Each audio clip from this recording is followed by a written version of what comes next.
Hello, beautiful people. Welcome to On the Bright Line podcast, Tales from Recovering Food Addicts from the perspective of a physician, a therapist, and an off-the-wall storyteller. We are not affiliated or endorsed by Brightline Eating, and all content presented in this podcast represents our personal opinions and does not represent medical, nutritional, or psychological professional advice.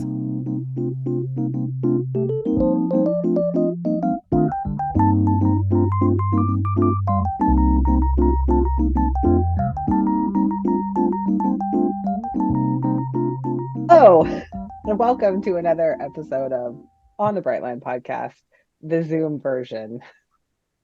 We're still here and I still can't talk. We're still here. Bonnie's still sick. And no one wants to be around me because no one Right. wants this. And they I love don't want me, that. but they still do not want to be around me.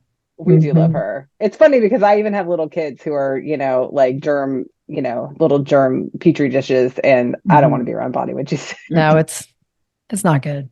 I've had all the tests. There's nothing. It's nothing, Yeah. but it's bad. Yeah. Right. There's some funky stuff going on. Anyway, so all that to say, we are in our separate houses all around the Puget Sound, but we are all in Washington State, and we're going to record a podcast right now. So what we want to talk about tonight is service and how service works into the program and what that means. Because I think it can mean different things to everybody. Like, let's start there. I don't think service has to look any one way. I think the way that some people do service, and it all depends on who you are and what your bandwidth is and what your personality is and how you find fulfillment in that. So I don't know, Bonnie, do you want to start? Like, what do you feel I can like your talk. service Let's to the talk. I'll community? talk about the different kinds of different kinds of service within the BLE, program.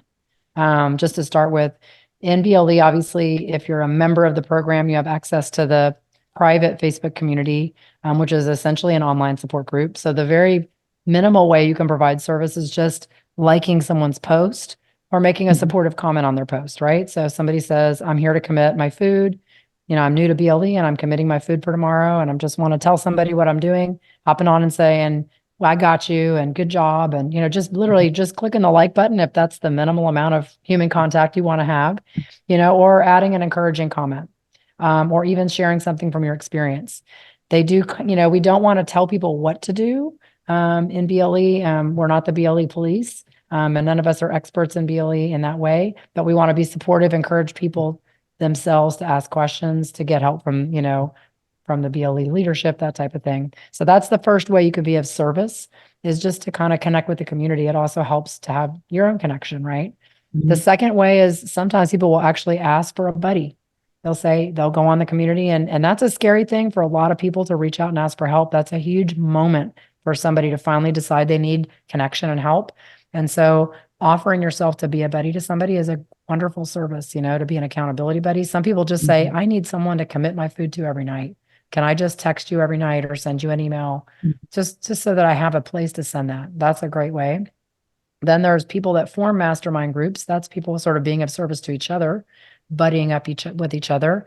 There are people that lead Gideon Games groups, and I've never done the Gideon Games, but it's basically like a kind of a fun incentive based, like we're all going to try to reach this, level of cleanness with our food. It's gamifying being bright. It's That's what it gamifying is. keeping your lines clean, right? Yeah, absolutely. And so Yeah. I've been on somebody that's got Zoom a couple experience times. with that can volunteer to be a Gideon Games leader. So actually kind of organizing the people and organizing the scores. And so that's a little more of a time commitment. And then there's people that volunteer to be like a maintenance guide, like somebody that has been all the way through the program and they're in maintenance and they've done it well and had their own challenges. And then they share that experience with someone else who's getting into maintenance, who needs a guide with that. So those are some of the standard ways that I can think of through the BLE community. There are other people that are outside the BLE community that host unofficial BLE groups. Like I know there's accountability calls that people have that are, standard recurrent meetings. So it's basically kind of hosting your own support meeting and attending that and just supporting other people is a way you can be of support, right? You don't have to be the leader of that meeting, but showing up regularly and being honest and bringing your truth, and then also providing support for other people when they're doing the same can be a big deal. And, just like what we're doing here is service, right? Where we feel strongly like this isn't something we're getting paid to do, right? We're doing this because we feel like this program has helped us so much that we want to give that service back. And the little secret is when you give service, within the BLE or outside the BLE for the BLE cause or the BLE program, it really kind of helps strengthen your own program. Because to be honest, like, Absolutely. I mean, you know, I love that Megan does this program more hardcore than I do and has done amazing. I'm just saying, like, you've done amazing work with this program. And, you know, it's inspiring for me just to have these conversations with the three of us. Just it reminds me to think about things that if I wasn't just doing this regularly, I wouldn't be thinking about as much. So it brings it to mind. It keeps it top of mind. So any kind of service that you do really comes back to you tenfold because it just strengthens your program, you know? Yeah. One of the sayings that I love that somebody taught me early on when I was a counselor was you can't help someone get higher up the mountain without getting closer to the top yourself. Yep. Yeah. I believe it. Yeah, I think, and I think the reality is that it's part of the identity. I mean, if you are, you know, if you identify as a bright lifer, you know, somebody who this is our way of life now, pouring back into the community is, you know, is one of those things that I think really helps hold that identity. It holds accountability. I will tell you that. You know, having an online presence myself, I do a lot of that for my own accountability. It's really self-serving. And I understand it does help other people and that people find me and are inspired by, or, you know, find motivation through the things that I do.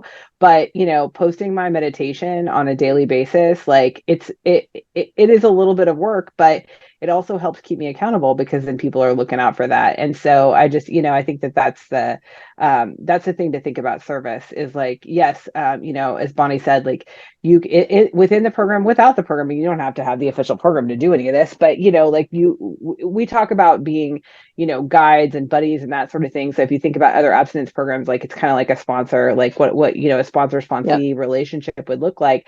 But you know, part of that is, you know, in the AA, you know, the way that that program runs is it's about accountability both ways. And so whether you are the person who's giving or the person who's receiving, and some are, you know, some of the relationships are super reciprocal on both ends. It helps keep you in, you know, in accountability to other people, which I think to me is like, I mean, I think it's the secret sauce. Like, I mean, yes, we have this formula of the way to eat and how to be abstinent and that sort of thing. But I think the only way that the abstinence really works is through the secret sauce of, you know, having the community. And so, it's like any other substance, you know, if you're an alcoholic and all your friends are at the bar and you're just going to keep hanging out with your friends at the bar while you're trying to abstain from alcohol, it'll be really hard. But if you hang out with other people who are sober, who have been through alcohol recovery, they get you and you get nurtured by that relationship. And it's the same with BLE, you know, just, you know, I never heard of BLE before, right? But now I have dozens of people in my small circle, you know, who know what BLE is and a lot of them that do it. And so I'm just constantly interacting with people that do what I do. And so it normalizes it in my brain. Absolutely. And I, you know, it's just wonderful. Robin can talk about that maybe from a psychological perspective. And I think it's also about getting the wisdom, right? Being able to say, no one person knows everything that there is to know about managing and using the BLE program, that everyone, and I mean, I'm thinking of all the different people that we've interviewed. They each have brought their wisdom to this, and to be able to go, oh, I love what that person is bringing. Oh, I love what that person is bringing. And you know what? The other piece is you don't have to love the way other people do it. You can look at what someone else is doing and you go, you know what? That's not for me. I don't need to pick that up. Right. Or, oh, wow, I identify with where they are and where they're struggling. Right. And that idea of can this be reciprocal? Can I be looking for support, but also lending support? And to me, when we lend support to other people, kind of gets us out of our own head a little bit, right? Absolutely. I stop obsessing on what's going on in my world and I can give to someone else, right? And we were kind of talking about that a little bit the other day, that when you ask for help, it is so incredibly difficult sometimes to ask for help and support, but that when we give support to other people, it's kind of like a little drug. Like I feel really good when I am able to help and support someone dopamine with hit anything. Instead of a food dopamine hit. Right. It's a dopamine hit. Yeah. And so when you're thinking about, oh gosh, I'm struggling to ask for help, right? Can you just see that as, wow, I want to let my friends and the people that I care about have a nice little dopamine hit, right? Yeah.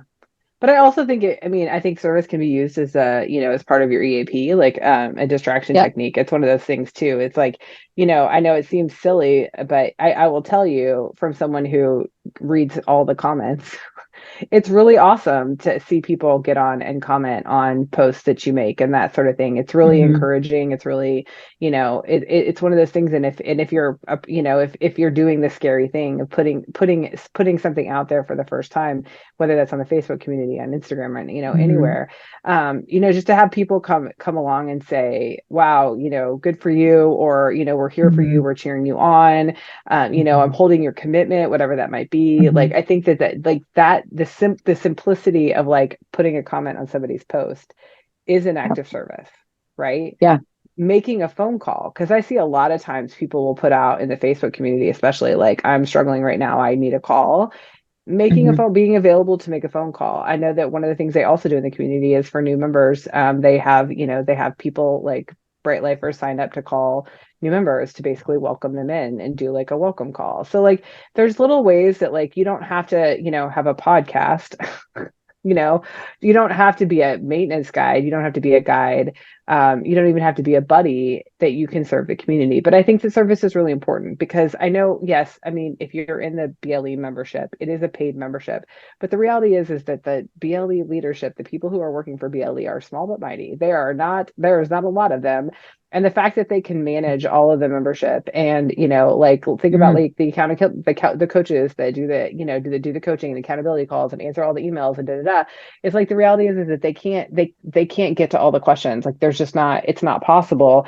And so as a community, like, serving each other in the best way we can, I think. But to your point, Robin, it's like, not everybody does this the same way too. And that's the Mhm. amazing thing, is like trying to whittle down your support to what makes sense for you. Because like for me, like there's maintenance guides. There's lots of maintenance guides out there.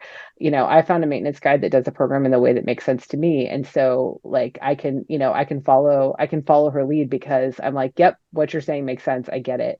Like, we're on the same page, that sort of thing. Whereas like there might be other maintenance guides that I might not mesh with, or just buddies that I might not mesh with, or Mhm. mastermind groups I might not mesh with. I mean, there's a lot of things, but all that to say, like, I think being plugged in and having service within the community is pretty vital to the program. I think it's just as vital as having support is like doing service. Like, I think that it's something that we should definitely promote more, but we should talk about more, and people should definitely plug in. Like, harkening back to IFS, and like your isolator, is Mhm. definitely would tell you not to do that, to not put yourself out there, your inner critic, all those parts. But I think that really, for the centered self, authentic self, like being part of the community, engaging in the community, is really important, and service is one of the ways that we can do that. Well, that's funny because I was gonna jump on that and talk about almost like the opposite of almost over serving, right? That it can be a right, it can be a danger, Megan is raising her hand right now, just so everybody knows. If you can't see me, right? I'm raising my hand right now. It can be a danger to get so caught up in serving that you're so outside of yourself that you are not connected and aware of what's actually going on internally for yourself, right? It's the old, you've got to be It's willing to put another your transfer oxygen mask on addiction. first. It's Yep. another transfer addiction. Another, Yep. like, oh, I can't mum with food anymore, I'll just volunteer myself to death. Yeah. Right. Right. Yep. Not Yep. like I'm speaking from personal experience or anything. Right. Right. Because yes, I've there is actually like, spent many years addicted to food and over volunteering. yeah. Right. So it can You be are an done. overachiever, Bonnie. You I can am do not. Winner, both. winner. You could do Winner, winner, both. chicken Yep. dinner. So I guess my question would be, what would over serving, over servicing look like or feel like? I think it could be like, oh, I'm going to run a mastermind group and I'm going to run a Gideon Games group and I'm going Right. to be the Right. 5 people's buddy and I'm going to, Right. it's like you could get yourself real quickly into having a bunch of, a whole bunch of But meetings. let's talk about bandwidth. Let's talk about that. Yeah. There are people that they have the bandwidth to do all of the things that you just named. Yes. But there are people Mm-hmm. who have, full-time jobs, families, Kids. volunteer organizations outside of BLE, Yep. all these things. And so, I've spent some time because I got into the place of like, okay, I've committed to way too much that I had to scale back. And some things have happened naturally. I will say that too. Like within this community, like some things like will come and go and people will come and go. Like it's kind of the nature of the beast. But all that to say is it's like I had to like intentionally scale back because I had just ramped up too hard and I had realized that I was sacrificing my own mental clarity, sanity, having time for self-care and doing the things I need to do because I was honestly, like I said, yes, way too many times. And my mom even threatened me. She was like, if you say yes to one more thing, and I was like, what are you going to do, Mom? Love you, Mom. Yeah, but so over being of too much service might look like not making time for other things that are important to have you be a well-rounded person, right? Absolutely. Yeah. Like you said, Robin, it's put the oxygen mask on yourself before you put it on someone else. And service happens after you've met all your own needs and your family's needs and fully, For sure. It's definitely something to keep an eye on. And no one can gauge that besides yourself. Like you are your own gauge. Yeah. Like, I'm not going to sit here and point a finger at anybody because I am probably the worst offender. I've gotten better at that as I've aged, and I definitely made a conscious decision probably about 10 years ago. I was way over, and I was like, I made a conscious decision to pull back from those things. In the BLE community, other than this podcast, I pretty much every morning I get on the Facebook group and I scroll through some of the comments. Honestly, I think BLE is one of the only reasons I'm on Facebook. Otherwise I don't make posts myself really, but I make a point to try to make a positive comment or a like or something on 2 or 3 posts. And that's just part of my little morning wake up routine. And again, it hopefully helps somebody else, but what it really does is it keeps me just connected to the fact that this is something I'm doing for the rest of my life. This is my community. These are my people, and I want to help other people as much as I've been helped. Yeah. Yeah. And, for me, it's like I'm part of a mastermind group. I have a couple buddies. I have a couple guidees. Like I have a maintenance guide. So that's not my service. That's someone else's service that they're doing to me. Obviously the social media and the podcast. And I think that's still a lot. That's a lot. Yeah, you just named a lot. Yeah. But I'm just saying, even if, there's 2 kinds of people that resist the connection in general. The first kind of person is the fear of rejection. Like they're afraid to reach out, even to offer service because they've had issues in their life with rejection before, which is part of their food addiction. And that's terrifying to risk rejection. So if you're that person, like I said, you can start literally by just liking someone's post. No one can reply to that. It's a risk-free service to just give someone a heart or a smiley face, you know what I mean? And it'll still feel good and it'll make them feel good.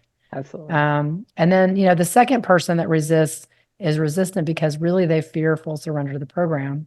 And they realize if they reach out and make connection, they might actually have to do the whole program.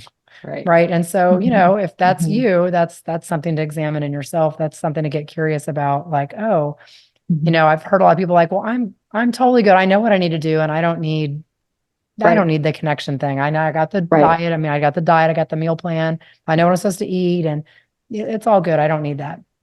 It's like, well, ask yourself if you're avoiding, we say kind of coming all the way in and sitting all the way down, because connecting to other people in BLE to keep yourself immersed in this way of life is really helpful. And so if you're resisting that, maybe wonder why. Yeah. Get curious, right? Well, I mean, the moral of the story is that, service is important. It's an important part of the program. I think that it's vital for BLE. I think that the community would not survive if people were not of service. And I want to give a big, huge thank you to everyone in the community that does these amazing things, whether that's internally within the BLE membership, externally outside of the BLE membership. As Bonnie said, there is a plethora of unofficial groups, and that's just not, there's like groups in the UK. There's, they're all over that people are doing this of their own, of their own time, of their own energy. Mhm. And, it's just part of it. It's part of their program. They that's what they, in their mind, as I think about like my Instagram account and the podcast, this is part of my program. And like, in order to keep my program healthy, like I'm going to continue to do these things. So all that to say, thank you. Thank you, thank you, thank you to everyone who does anything, any little small bit of service, even if it's Yes. just liking a post. Thank you for doing your service. Thank you so much for your service. We are grateful. I am grateful that this program exists and that there are people who encourage me every single day. So thank you. Bonnie, Robin, you guys have anything else to say about service? Ditto. Okay. This is a movement.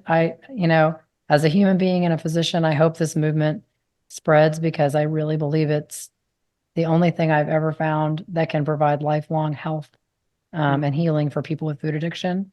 And, people volunteering their time to support other people in this program helps it to spread in a positive way. So I agree. Thank you. Amen. Robin, you got anything else to say? Nope. I believe that service is just an integral part of being a human being on the planet. Amen. Not much else to say about this, guys. Service. It's an important part. It's an important part of this. It's an important part of life. I think inside BLE, outside BLE, all the things. So that is our episode for today. Thank you so much for listening. As always, you can send us show ideas, topics, questions, guest ideas to our email address on thebrightlinepodcast@gmail.com or hit us up on any of our socials. Please, please, please have a beautiful day.